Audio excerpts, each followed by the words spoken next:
Hello, everybody. Hello, hello, hello. Welcome. Come on in. So glad that you're joining us. Welcome to Homemade.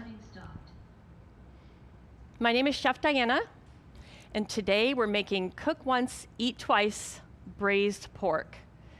We're working with our partner Organic Valley, so really excited about this recipe today. Come on in, we'll get started here in just a few moments when people are still coming in and landing here with us. Again, welcome to Homemade. Whether this is your first time or you're a seasoned homemader, welcome. Great to see you, great to have you with us. My name is Chef Diana. Love my gig here at Homemade. It's one of my favorite things ever. So come on in, we'll get started here in just a moment. Today, this delicious recipe, cook once, eat twice, and then some. I've got some additions that we're gonna even add to the cook twice, which I'm really excited about. Our partner, oh my gosh, can I stand behind this one? Organic Valley, I can always stand behind any of the partners here. We have such great partners, but Organic Valley, we are an Organic Valley household. And I was making a quiche the other night, and it was so funny. I was thinking about this class coming up with Organic Valley, and I was making this quiche, and as I'm pulling things from my refrigerator just to make a quiche with things that I have around, I'm like, oh, that's Organic Valley. Oh, that's Organic Valley. Oh, that's Organic Valley. And come to think of it, we've been buying Organic Valley for years. Such a great company. Happy animals, organic, which means also non-GMO, which is really important. Local, lots of different farmers. They support their farmers all over the US. Products should be really easy to find. If you're not easy to find in your grocery store, make sure that you ask for them. But anyway, just a really fabulous partner that we're working with tonight. So happy to be here with Organic Valley. I'm a fan, longtime fan.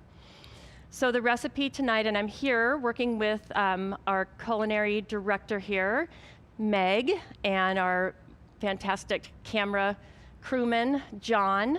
So welcome. And hi, Meg. Hey. Nice to be back.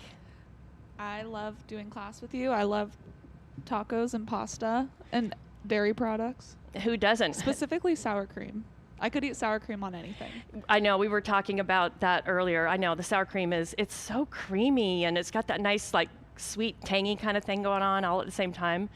So anyway, yeah, lots of fun Organic Valley products. And, you know, life is busy. I retired, and I'm busier than I've ever been. So life is busy. You know, we have jobs, we've got families, we've got extracurricular activities, there's all kinds of stuff going on. So what do I love about this recipe? There's so much to love about this recipe. So just one of the things is that you get at least 2 meals out of it, at least. And when I tested this at home, I got 2 meals plus. And the 2 meals that we're gonna prepare tonight are very different from each other.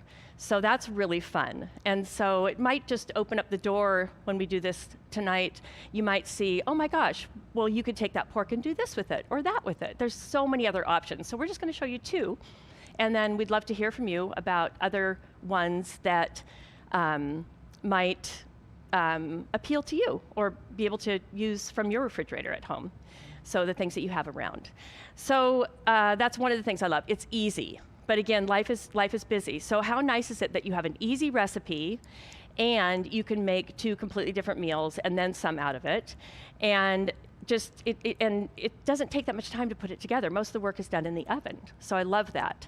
Our neighbors the other night were driving by. They're an elderly couple, but they were driving by and they stopped and we said, hey, where are you going? And they said, oh, we're going to this, and they named a fast food restaurant where they were going for dinner. And she said, you know, I just didn't feel like cooking. It just seemed like too much trouble. And I thought, oh, do I have a recipe for you? And you know, there's nothing wrong with that. Sometimes we do get tired of cooking. I get tired of cooking. And sometimes we just don't want to cook. And sometimes we really do want to go to a fast food restaurant. And allow yourself to do that once in a while. But we can't do that all the time, can we? It's not good for us. It's not healthy for us.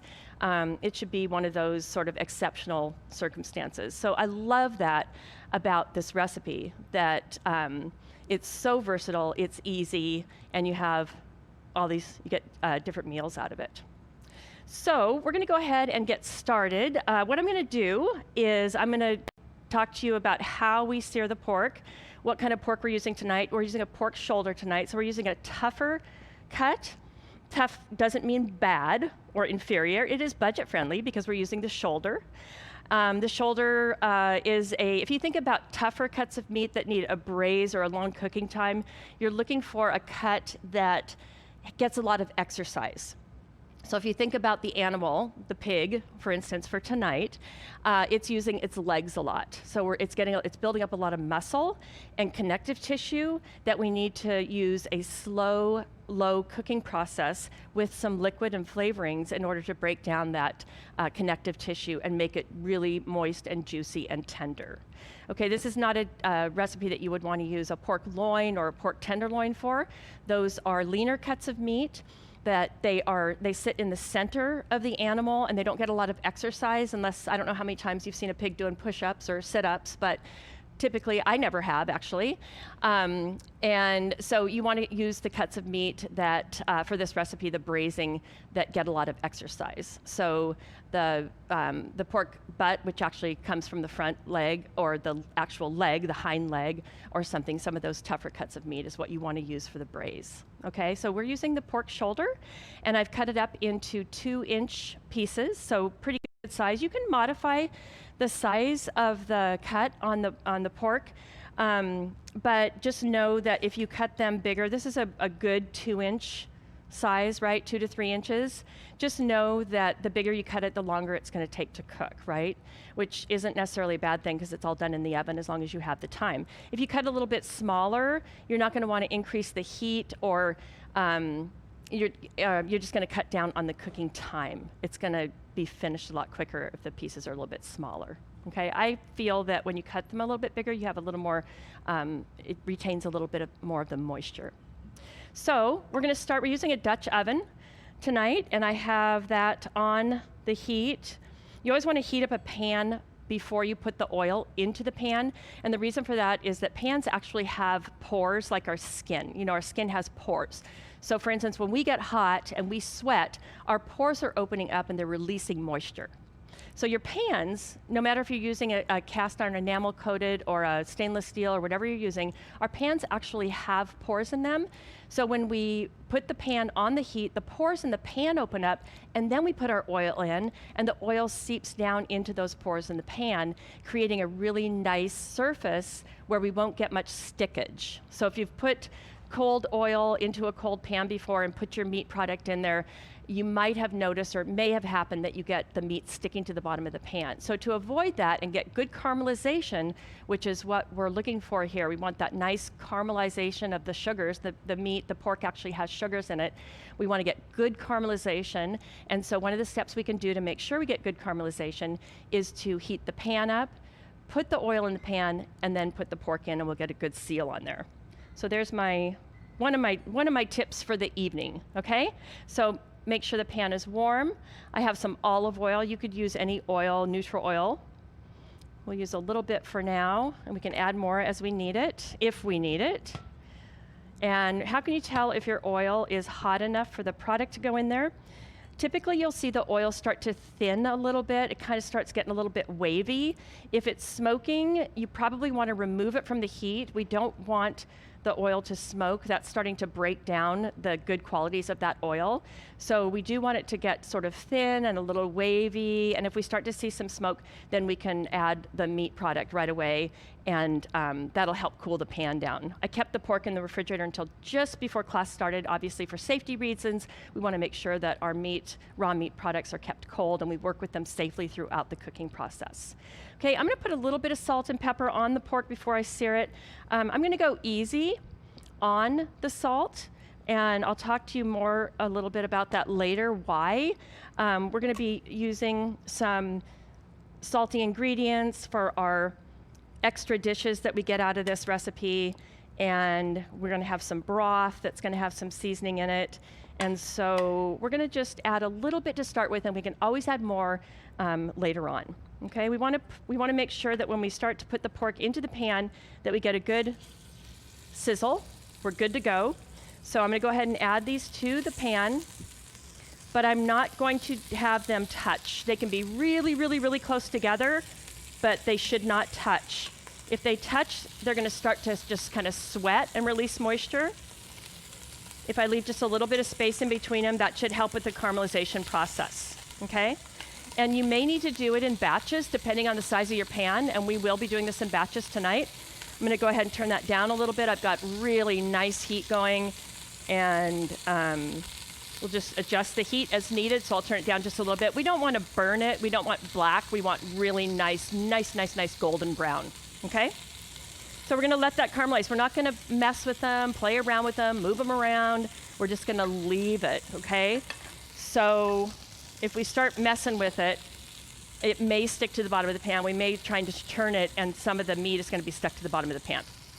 So while that's working, I'm gonna go ahead and slice the onion. I have a whole onion here, yellow onion. It's been washed, and using a sharp knife, I'm just gonna cut it what we say pole to pole, meaning from the root end to the sprout end. And then I'm going to cut the sprout end off here. I'm gonna peel layers back until I get usable onion. Could be one layer, sometimes a little bit more, depending on the quality and the handling that's been done with that onion previously. Sometimes they get tossed around and bruised a little bit. And then I'm just gonna make some thin slices all the way across, okay? Lots of onion, we're gonna add some garlic. You can definitely modify what we call the aromatics in this recipe to your liking or to what you have around. Okay, we're gonna keep it very neutral. I love what the culinary team here at Homemade did with this recipe and creating this recipe. They're keeping it neutral, super flavorful, but neutral, and that's for a reason, because we're gonna make 2 meals out of it, okay? So we wanna keep it neutral so that it will benefit in a taco, for instance, like we're gonna make. And it'll benefit in a pasta dish. So we don't want any strong spices or seasonings or flavorings. We wanna keep the flavor delicious, but neutral in flavor. And pork is a neutral flavored meat item, meaning it will really pair well with a lot of different things. You know, chicken is like that too. Chicken will pair well with a lot of different things. So, turn that down just a little bit more, but really nice browning, good caramelization. And I'm not gonna even have to add any more fat. Now the pork shoulder has a fair amount of fat on it. I don't want you to worry about trimming all of the fat from the pork shoulder before you cook it. I'll show you when we had to do this one ahead of time. So we have what we call the swap out ready to go. So when we pull that out, I'll show you what happens to the fat. It actually rises, when you cool this, it rises to the surface and you literally lift the fat off or scrape it away. So you can trim the pork a little bit if it has a lot of excess fat on it, but you don't need to worry about trimming every little bit of that fat off. You're not gonna consume all that fat. The fat is gonna flavor it as it cooks, and then when it's done and when it cools, you're gonna be able to just really lift that fat off, or like I said, scrape it away and discard it. Okay, so that's really, really nice thing. Another thing that makes this so easy. Okay, so let's go ahead. We're gonna put all this onion in there. It's gonna cook for a couple of hours at least in the oven. All of our ovens are a little bit different. They vary, so you'll test.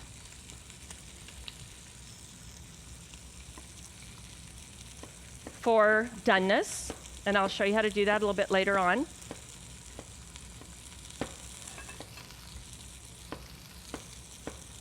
So thin slices. I'm cutting the onion with the grain.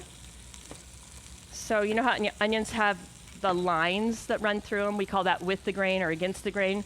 If you want the onion to kind of break up in something, if you're making a soup or a stew or something and you want it to break up, you can cut across the grain. And all of this pork is going to be cooked more later, so I'm not concerned about putting this pork back into this pan with the raw product.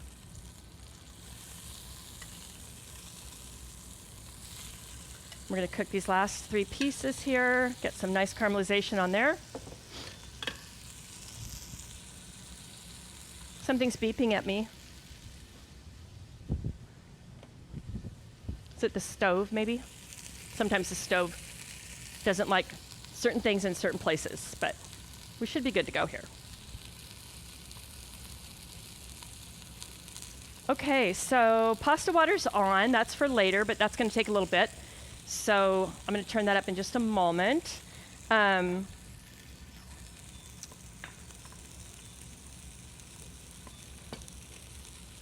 the broiler. Let me turn the broiler off.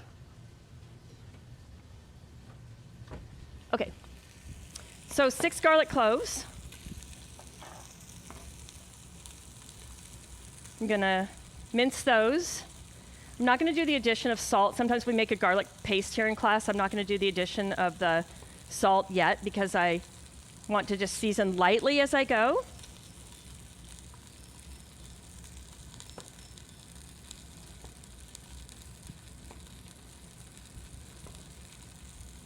Something beeping at you, Meg? Can you hear it? Yeah, I hear that. I've never heard that specific beep before. I'm trying to figure out where it's coming from. Well, I'm going to want to use the broiler, but maybe I'll have to turn the broiler. I'll turn the broiler off and then I'll turn it back on. Maybe it just wants to be turned off since nothing's in there.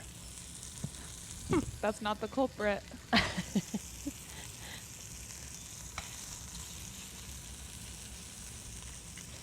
So we've got the garlic ready to go, the onions ready to go. Seasonings, we're going to put a pinch of red pepper flakes and tomato paste. We're going to caramelize the onions a little bit. Let's go ahead and take these out.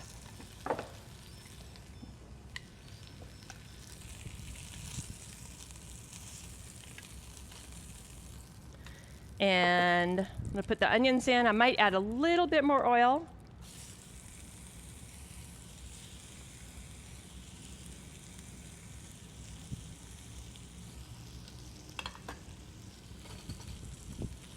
We'll see what happens here. We want to get maybe a little color on them.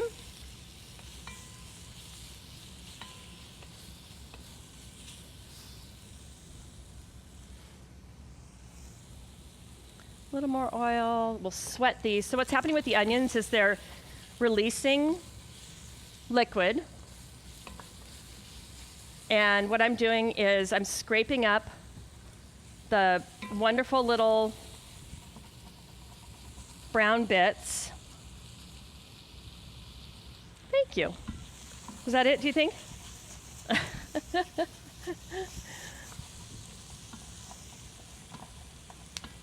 The stove and I have been doing so well lately. Dang it. The brown bits on the bottom, there's a name for that. Whenever you're caramelizing meat or vegetables, the name is called fond, F-O-N-D, and it's delicious. So you don't want black bits from the onion because that's going to give your dish a burnt taste, but the nice dark brown caramelization fond is delicious. So you want to scrape those bits from the bottom of the pan before they turn black and then incorporate them into the dish for added flavor. Okay, so we're going to put just a pinch of red pepper flakes in here. You can always add more, but again, not everybody likes spice, and those things can be pretty intense sometimes. And then our 2 tablespoons of tomato paste. And the tomato paste is also going to caramelize a little bit. So tomato has a lot of sugar in there, and it's nice and sweet. So because it has a lot of sugar, it may have a tendency to want to stick and burn, so keep an eye on it. You know, let it settle for a little bit so it actually has a chance to cook. Don't constantly stir, but then stir it often. And then we're going to put our pork back in. We're just going to set our pork right on top of the onions.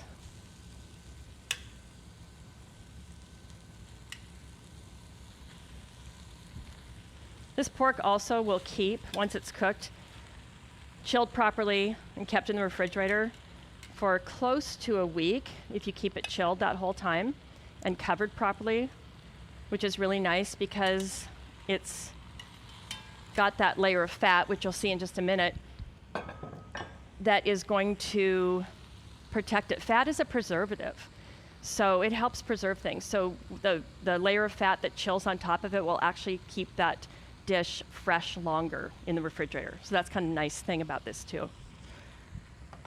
And then we have the broth. And I'm going to add the garlic at the very end. I didn't want to saute the garlic because sometimes it can get a little overdone. So we're going to add those fresh garlic cloves. I'm going to go ahead and turn this up. Now I want to bring it to a simmer, not a boil. So we want to go a simmer. So a simmer is just a little bit of bubbling action on top of the pan, and a boil is like rolling boil, okay? So we're looking for just a simmer. The reason we don't want to boil it is the meat, the proteins in the meat, when you boil them, the proteins coagulate too quickly, so they turn into like, they cook really fast and tight in that boil, and they turn into like kind of rubber bands. So this may have a tendency to be more chewy and not as moist, like fork tender moist, which is what we're after. So you want to just make sure that you just get that little bit of bubbling action, which is happening really fast now. I think the stove is trying to make up to me or something. Okay, I forgive you. Just stir everything around, make sure it's all incorporated. We want just enough liquid to come just above the product in the pan when you're braising, so just above. And as soon as I put the lid on this, it's going to create more liquid. So I think we're really good there. The pork is just sitting barely on top of that. We're going to cover it. We're going to put it into the oven at 300 degrees for we're going to check it in 2 hours. Okay, so 300 is a low temperature. So we want to go low so that we coagulate those proteins, cook those proteins slowly so they get tender and moist. And we want to go low and slow. Remember, low and slow. That's really, really important. So low heat, 300, and we'll check it in 2 hours and see what's happening. We can always cook it a little bit more, okay? Will it dry out if you cook it too long? A little bit.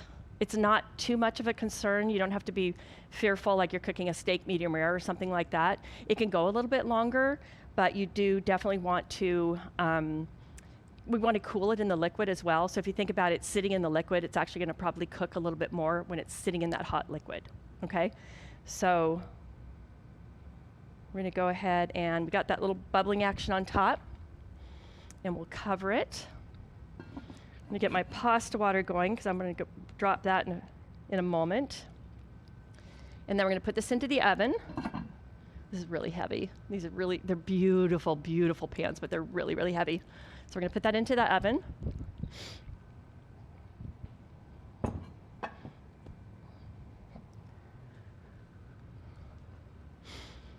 $300 for 2 hours, and then we'll check it, okay? So this is what we have after 2 hours.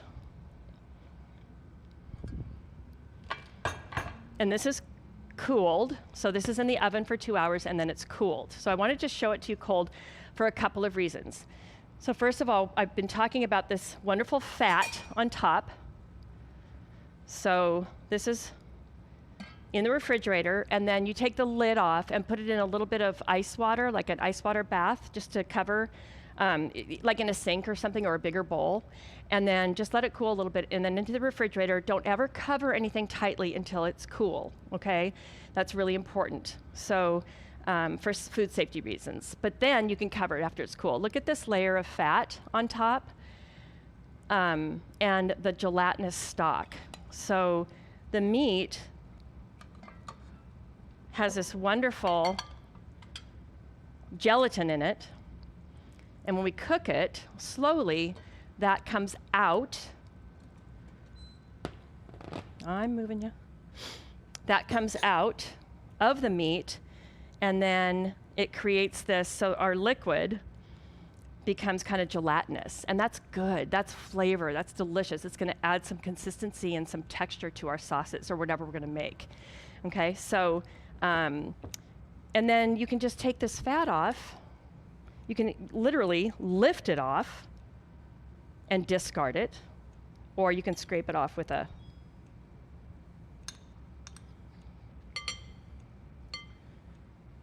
with a spoon. Okay? I don't know, really. I think you probably just want to discard this or compost the extra fat. It's not going to be that much, but I really don't know too many uses for that. Okay, so we have our pork. We have a lot. We started with 3 pounds, and we have plenty for at least 2 meals. Now, when I did this, I had a lot of extra liquid, which is not a problem at all. Not a lot of extra liquid, but I had some extra liquid. So what I did was I took the liquid and I brought it up to a simmer on the stove.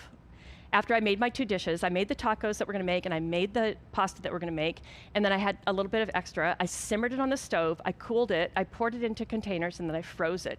And it's absolutely so flavorful and delicious. For any further recipes that you wanna make, any time you wanna add a little moisture to something, and some flavor. We did some chicken thighs with some rice and some vegetables, which was absolutely delicious and didn't need anything.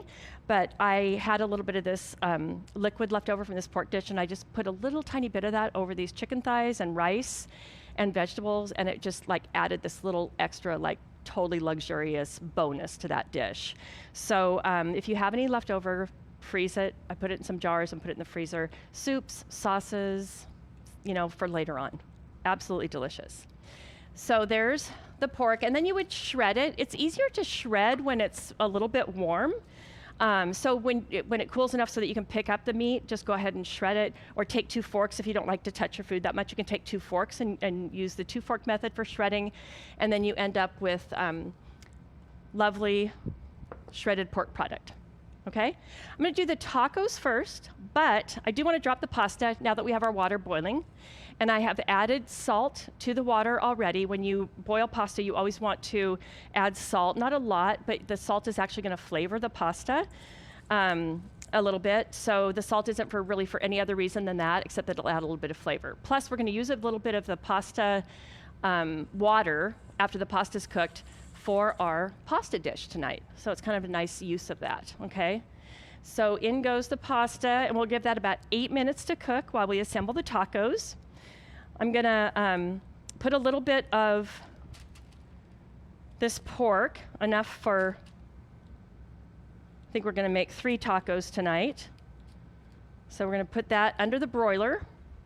Let me go see if my broiler will be happy with me. I'm gonna go put these under the broiler for about 3 or 4 minutes or so.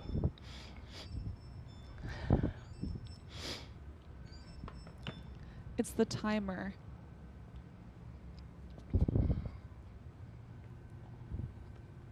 So broil, let's see.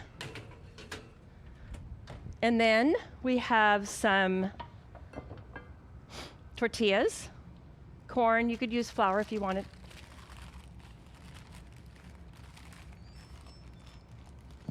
Chef Diana, I think it's that timer on What? the stove.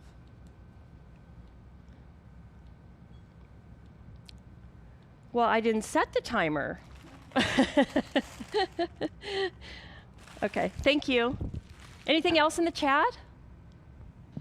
I do have a question about like why we sear before braising. Like, what's the difference if you just plopped those chunks of pork? Oh, that's a great question. That's a great question. So why do we sear before braising?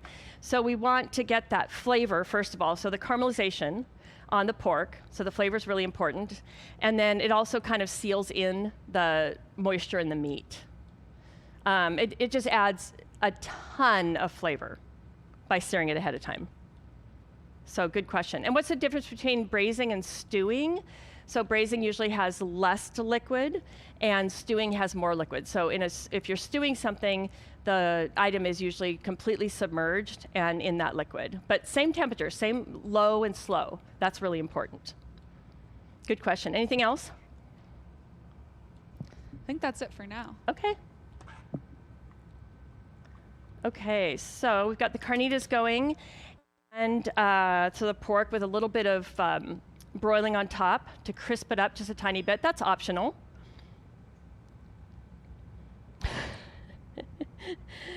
We are not doing well tonight, are we? The stove, yeah, it's become like the stove wants to be a main character. It is, and it's been doing so good. I'm gonna turn that burner off. Thank you all for bearing with us here. And then I'm gonna just boil the pasta on this big one that was working great for me earlier. Here we go. We'll move this one. Let's move this here, because that burner doesn't seem happy with me. This is gonna be a lot easier for you to do at home, I promise, with your own stove when you don't have all this stuff going on. It's really easy. Okay, so we'll check on the pork in just a minute, but getting a nice little crispiness on top will be good. And then we're just gonna, you could either just warm the tortillas in the oven underneath a broiler, or you could just, you know, in a warm oven just to take the chill off of them a little bit, or you could put a little bit of that delicious Organic Valley cheese on top and then put them in and sort of have a little melted cheese on top too. We're gonna use the cheese on top today, but you could definitely melt it on there ahead of time if you wanted to. All right, so we got our boil going with our pasta. Okay, we're back, it's all good. All right, here we go. So pull the carnitas, and that worked too. We got a nice little crispiness on top of there. I'm just gonna warm the tortillas up a little bit. And then I'm going to chiffonade a little. So many options for toppings. My goodness, you have so many. But I'm gonna chiffonade a little bit of cabbage for a little crunch, a little freshness. And then we have some pickled red onions, which we just had around for from a previous class. But what are they in the store? You can get pickled jalapenos. Those are delicious. A little pickling is kind of nice on there, flavorful, but not necessary. This is think of your tortilla as your canvas, and this is you're gonna put your art on your canvas, okay? With the beautiful tomatoes we still have in season here. Let me check the tortillas, make sure I'm not burning them. Oh, they're beautiful. Okay.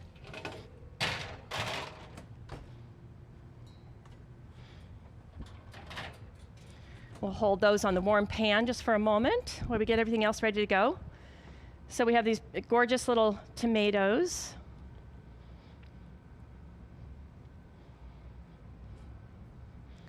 And then Organic Valley sour cream. I don't know, Meg, if I open that up, is there going to be any left, or did you eat it all? The sour cream. I would work through it. Yeah. In a day or two, probably. Oh, it's got some heft to it. I think you left us some. It's good. It's so good, isn't it? Okay. Sour cream, pickled onions. For a platter, let's see if we can get the stove to behave if I put that there for viewing purposes.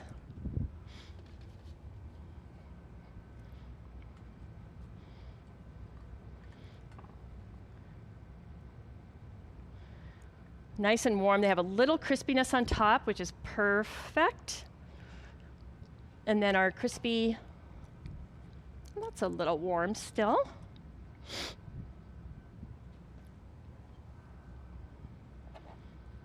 Pork, yum. It's so juicy.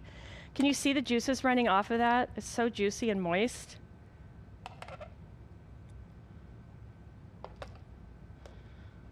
That's a nice portion, isn't it?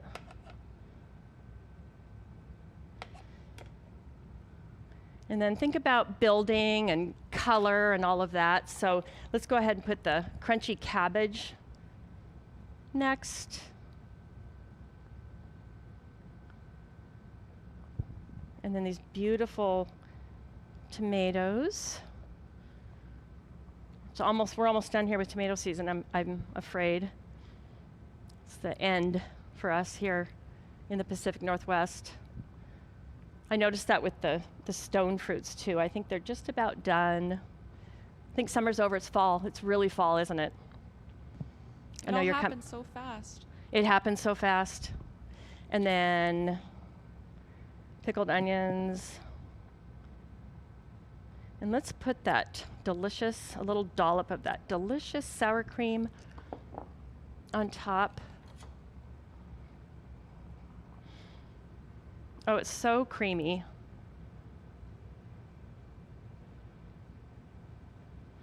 Pasta's almost ready. I got 30 seconds. Okay, there we go. Yum. I don't have time to take a bite of this until we finish the other dish, but a little cilantro. And don't forget the cheese. We've got the Organic Valley mozzarella, which could have gone on the tortilla or just a little sprinkle over the top of the whole thing. Yum. Who could not eat that? That's just one meal out of this whole other Italian theme thing we have coming up. Okay, yum. So we'll put this aside for now. And then I'm gonna go ahead and drain the pasta. So I'm gonna put this in the sink and I'll drain it, keeping a little bit of the liquid in the pan.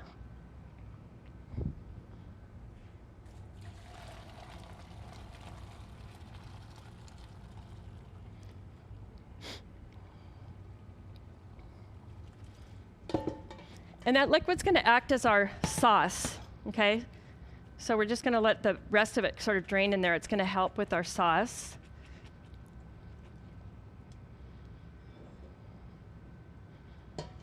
And I'm just gonna let that simmer, so I'll turn the heat down. We did get a nice good boil there for the pasta. You always wanna boil pasta at a rolling boil so it doesn't stick together. That's the main reason.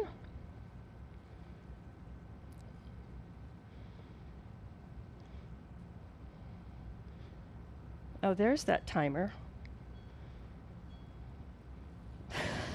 I never noticed that before. Okay, sorry. So the pasta doesn't stick together. So when it's boiling, it's hitting against each other, and it keeps it separate while it's cooking.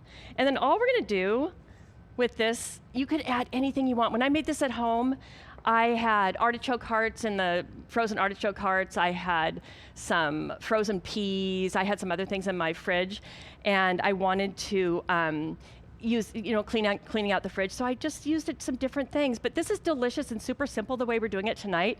It's just the pasta, some Calistrovana olives that we're gonna crush just a little bit, and some Organic Valley Parmesan cheese, and it's delicious. A little salt, little pepper, and that's all you need. Now, could you add garlic? Sure, you could add garlic. You could add anything you want with fresh tomatoes. So again, think of it as it's your canvas, and you're gonna create your art and your dish on there. All right, so the way I like to crush the olives is using a saute pan. And I'm just gonna put the olives, we're just releasing the flavor and breaking them up a little bit, putting the olives on the cutting board, and letting that pasta water just reduce a little bit. And again, it was just lightly seasoned because when we reduce it, we don't want it to get too salty. So you can always add more salt later. And the Parmesan cheese has a really nice salt flavor to it too. So we don't want to overdo it in the beginning. And then I'm gonna go ahead and just lean on this and sort of crush them up a little bit, just releasing some of the flavor, breaking them open. They're obviously pitted, that's important.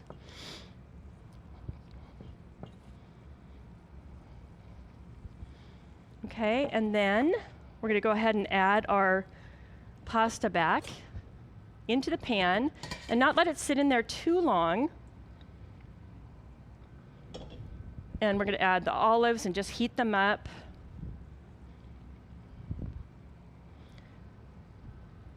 This delicious cheese. It's really nice and finely ground, which will be great because it'll coat the pasta and finish this dish really, really nicely. A little bit more, huh? Again, it's simple, so we want to really showcase the flavors that we're putting in there. And then toss it around. If you wanted to add, again, Organic Valley makes a delicious heavy cream. If you wanted it to be a little richer, you could add a little bit of butter, a little bit of heavy cream, and just make it just a tiny bit richer in flavor. But simple is nice, right? And then we're gonna put our pork in there, of course, which is really gonna bump it up. So we have, again, some of the braised pork.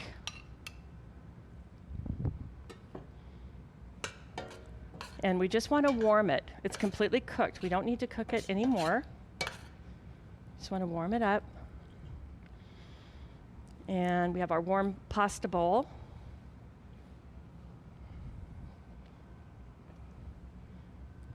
Meg, you've been quiet over there. Everything good? Oh yeah, doing great.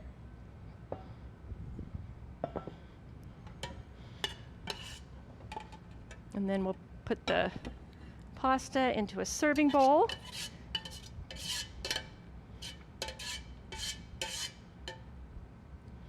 So yummy, right? I like the way the warmth of the pasta, it's gonna release the fat from the pork, and like that kind of combines into the sauce. It's really nice. Don't you I know it's so simple, but such great flavors and creaminess, and just that you don't really, I mean, the cream you could add if you really wanted a creamier pasta, but you don't need it because that Parmesan, especially the really finely grated Parmesan, it just blended in there so nicely and coated. There's no big chunks, there's no nothing. It gave it this creaminess without adding any extra cream. And I like what you said about like adding whatever you have. Like if you had some spinach, like throwing some spinach in there would be great. Like whatever kind of pickly thing you like. Yeah, it's very versatile. Yeah, absolutely. Very versatile. And a complete meal.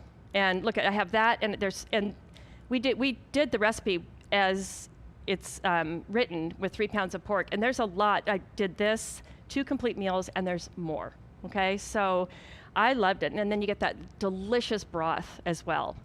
So it's versatile, it's budget friendly, depending on the meat. And you could also not use meat. You could do it completely vegetarian. We've got these delicious cheeses and different things. And so really, it's your canvas and you get to do your own. But I love this braised pork dish. I loved it at home so much. And the fact that it was neutral but so flavorful allows you the opportunity to do so many different things with it. So I hope you do it. I hope maybe people are cooking tonight.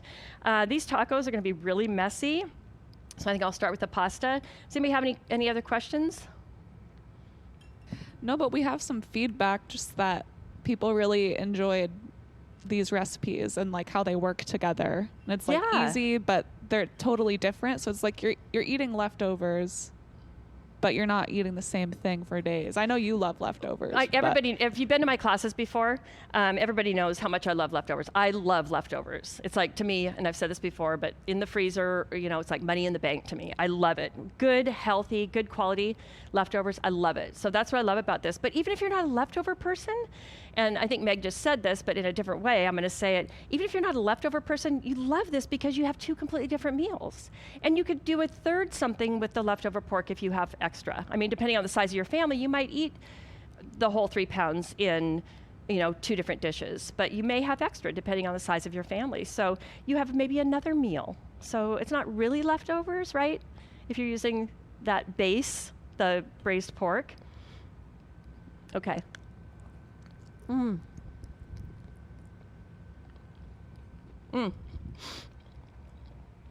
had a big olive with that. I love olives.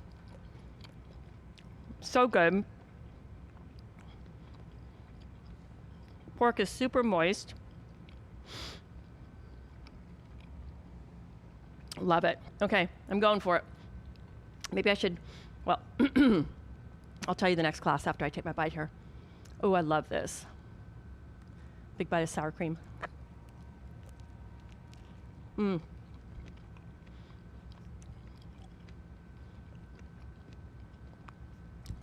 So good.